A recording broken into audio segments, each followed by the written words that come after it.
that's for sure. It's the Go-Getter Show. So damn. Because you got to think, it's a contest like American Idol. Okay. But it's Radio Idol. Radio Idol. So I beat like 5 million people that enter the contest around the the nation. And I was I wasn't I was serious, but when I went on so it was one of the highlights of my life because the prize was you got to be the it's called the liner. So the liner, I got to be the liner on GCI, like 107.5 WGCI, I don't want people about R&B. Check out Shondell Hunley as he sits in with on Bad Boy Radio, because you got to pick what radio personality you want to go on there with. Okay. So I was like, man, I want to do Bad Boy Radio. So Mike Love, I'm sick because guess who not there today? I go, Mike Love. Mike sick. Love was cold as so he out, he's sick, I'm salty. The Diz there, and the Diz was cool, but it was like somewhat mean, which is cool. But that's when I learned that I was raw talent, but not polished talent. Okay. Like shout out Roxy, right? From BET. Well, she's propelled past that now, but when I tried out for BET and I seen Roxy, I said, you're gonna win this shit. She's like, why you say that, Shondell? I said, because you already polished. Right. A lot of these people aren't polished. So polished means you gotta know how to pop them sponsors. You know what I'm saying? So everybody got that. I can do this. Can you deliver the bag though? So it's like that's when I realized when the Diz said, read this sponsor. I said no problem, and I couldn't pop it how you know what I'm saying? Right. But I played it off, and I was in my head like, damn, I'm raw talent. I'm not polished talent.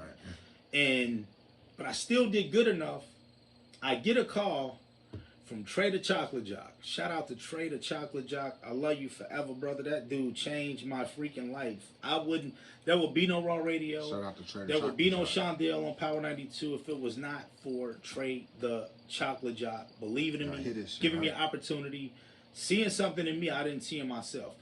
And TREY called me out the blue and said, hey man, let me tell you something. He said, nobody knows this. RP to Doug Banks. Doug Banks was the morning show host. Then they switched over to, I think, Stone Pony. So then, shout out KC, I love you, little bro. What up, Lady J, Barbara Foster? When TREY the Chocolate Jock, he said, nobody knows this. He called me. He said, look, they put me on the morning show in 8 months. I got to form my morning team. You're hired. I said, what? He said, listen. He said, I heard you on GCI, you killed. He said, you know what you are, you're a natural. So this is 92. This is Power 92 calling me, letting me know that I was hired for a freaking job. And then look how big this is. To start your career off in morning radio, people have to build up. Priceless. Waking up to you. Priceless. So how was it switching over from GCI to 92.3? Was it a riff? No, it was easy because Elroy Smith at the time was the program director. He was about to put me and this dude named Kennard Carter as a duo. He was going to make us a duo together on the radio. On GCI? On GCI. Okay. And when TREY called me, offered me that job, shit, I didn't even call. I just said, I got the job at Power. I'm good. Like, I appreciate you guys. You know what I mean? And I never went back. And when I got on Power 92, I'm doing a morning show. Shout out to him, Kendra G, Lisa E, Stony Stables, Nell 7. That was the morning show. Then I think later came Alex Dupree. So we're doing, bro, I mean, it was some of the best times of my life. Like that, having my daughter, having a record deal, like certain things just priceless. Having a TV show on Fox 32, having my TV show on WCIU. Raw TV Radio, shout out to those people. No, Raw TV was the actual TV show before Raw Radio existed. So we converted over Raw TV to Raw Radio. Okay. So Raw TV was a hip-hop television show. You know when you watch, like just learning the game on broker paid programming. So we actually bringing it back. Shout out to SHAWNNA. It's hosted by me and SHAWNNA. Can't wait for so that. That's coming back. Y'all gonna play videos from the underground. Yes, it's gonna be a video show, celebrity interviews, things of that sort. These come on 32, 26. Fox 32. Yep, and You WCIU. also, right? Yeah. Shout out Butter the Great. Me and Butter the Great had our TV show on there called The Countdown. It was 2 separate TV shows. One was called The Countdown, all videos. One was called Raw TV, what was celebrity interviews, 411 segment. It was like different segments. Right. You know, show was dope. We had a strong, long run. Shout out to Ira and Teller, Shorty Capone. Everybody that believed in me with that situation, man. I'm forever grateful. I've had some amazing situations just off how I carry myself, my character, how I rock with people, how I show love, and just put out the dopest energy as So possible. what was your beginning goal when you started with this music? I know it wasn't radio, but what was your... My goal was just to make it. The goal was just always to make it in general. Like, none of us are where we want to be. Yeah. Look at Vince McMahon. He owns the WWE, right? Yeah. That man's still trying to sell that shit for a billion. Like, it's like he's already rich, but he's still trying to get a bigger bag. So I think everybody puts, everybody's trying to get to their next level, to their next plateau, things of that sort. So I just said when I got in radio, I was going to do the opposite from what everybody else was doing.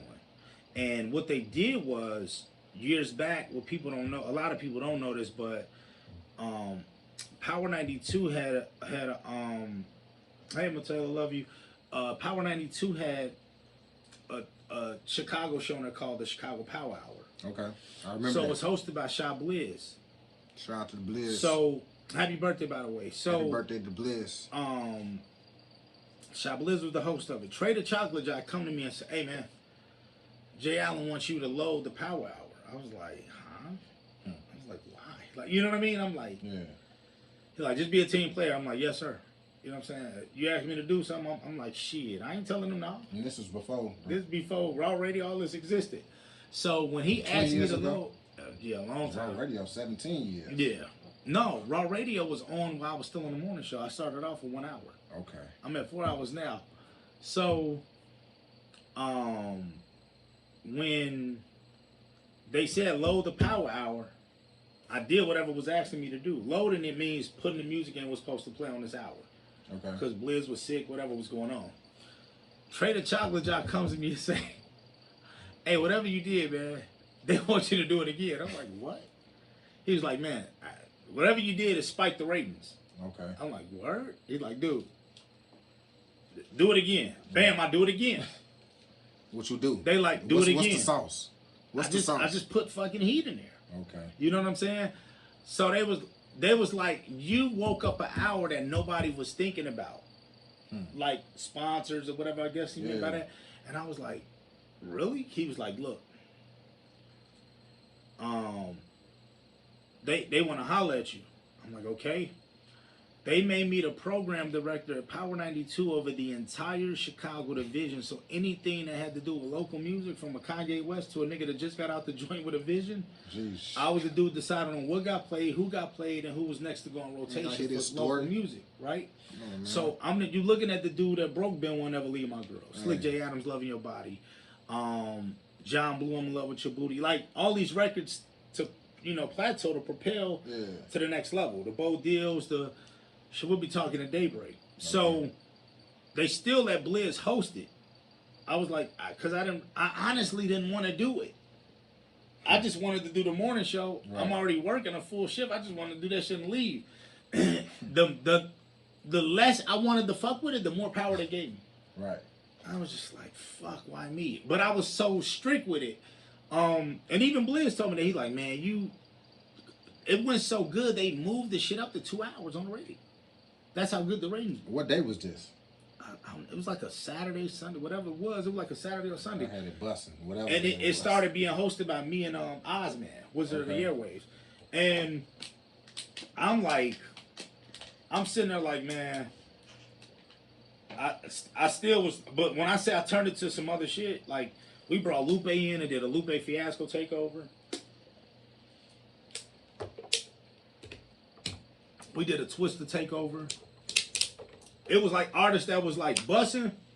We still gave people that look who wasn't like shining or was just on the come up.